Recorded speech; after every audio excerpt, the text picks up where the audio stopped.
شد این هم رشت دوباره کنجی هم باشه گیره دوباره کنجی از این طرف از اون طرف نظارت کنید گیره بچه ها کسی را که خدا داد سپاس گوید داد نعمت نداد سلامت باشید تشکر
دوام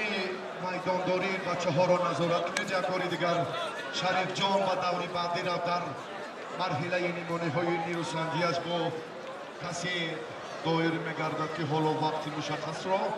اینجا با موفقانه انجام دهد در این گلیم دو پهلوان گران وزن رشتان زمین سعید مومین و شمشاد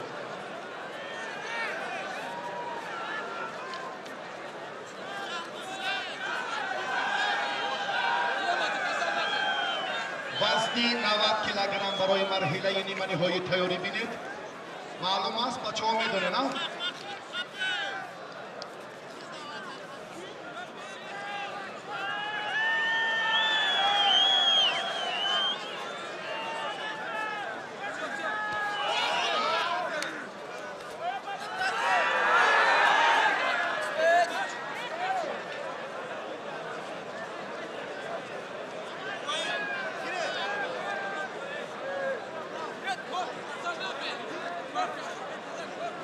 خب سیز کاری اینجا را پیوست کنید مرحله نیمه نهایی خطاف حلال تشکر دوری بعدی رو